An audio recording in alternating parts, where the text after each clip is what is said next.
Hallo, meine Damen und Herren, bitte Ruhe. Silenzium. Ja. Ich freue mich, dass Sie alle so zahlreich erschienen sind. Dass Sie so viele geworden sind, das ist auch schön. Aber die Brücke wird es hoffentlich aushalten. Bevor wir aber eröffnen, möchte ich ein paar doch ernste Worte sagen. Und zwar, wir haben das heute hier bewusst mal ein bisschen aufgezogen, weil eigentlich mit der Wiedereinweihung der Brücke der Wiederaufbau nach dem Hochwasser 2013 sein Ende findet.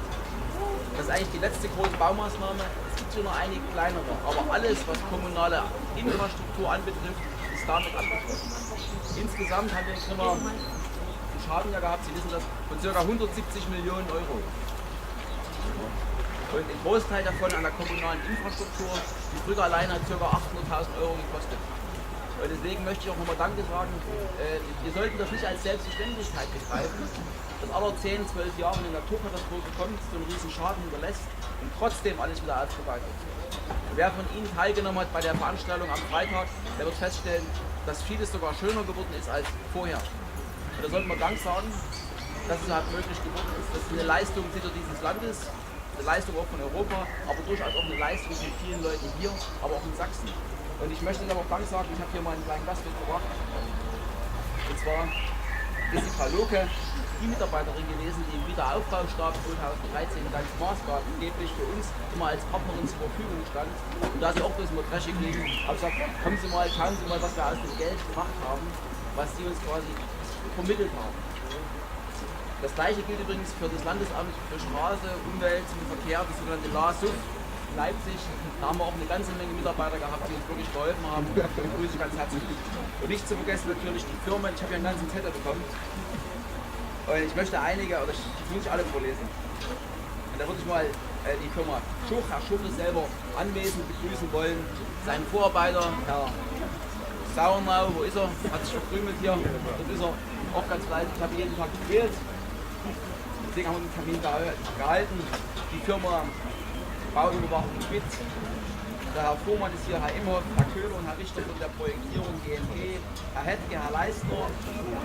Die haben hier die ganzen elektrischen Anlagen ausgeführt. Firma Wilhelm hat den ganzen Tiefbau gemacht, Weiner Stahlbau, Kuhner Holzbau. Übrigens, wer länger feiert heute hier an dieser Stelle, dann halten Sie mal durch bis ca. 22:30 Uhr. Sie sehen diese Lampen dort oben. Es sind ganz neue Lampen hierher gebaut worden, und zwar sind das Speziallampen, die eine sehr hohe Intensität haben, Spezialglas, welches im Prinzip das Licht in die Breite streut. Sie werden das heute Abend sehen. Die Hängebrücke ist jetzt in einer Art und Weise angestrahlt. So schön war das noch nicht. Die Brücke selbst übrigens, für die Nicht-Grimmer, die ist jetzt fast 100 Jahre alt, die ist 1922, 23 gebaut worden. Und das Besondere an der Brücke ist, das hat mit den Anwesenden nichts zu tun, haben wir gesagt, das ist eine Spezial-Nietenkonstruktion. Und das hat auch deshalb eine 3-wöchige Verzögerung gegeben, weil diese Spezial-Metallteile beschafft werden müssen. Das wollte der Denkmalschutz. Und unser Ziel war es ja, den günstigen oder den milden Winter zu nutzen, um die Brücke wieder aufzubauen. Wir haben es nicht ganz gehalten, den 30.05., aber wir sind zumindest einen Tag vor dem Landesmusikfest fertig geworden. Denken Sie dran, wenn Sie drüber gehen, die Brücke hat eine gewisse Symbolik. Ganz gesagt, für speziellen Nietenkonstruktionen. Auch an dieser Brücke, das sind an den wichtigsten Stellen die größten Nieten. Aber bitte nicht politisch verstehen. In diesem Sinne würden wir jetzt hochgehen. Ich würde hier ein paar Fahrräder mitnehmen wollen. Die Fahrradfahrer sind herzlich eingeladen und die Kinderwagenfahrer, lasst sie mal vor hier. Kommt rüber. Wir wollen damit zeigen, dass die touristische Infrastruktur, die Infrastruktur insgesamt wiederhergestellt ist. Wir gehen hoch, schneiden das Band durch, fahren mit dem Fahrrad drüber. Da schrecken Sie nicht, Es wird nämlich gleich so kleine Container hochgejagt von dem Kapitän und dann wird drüben geböllert.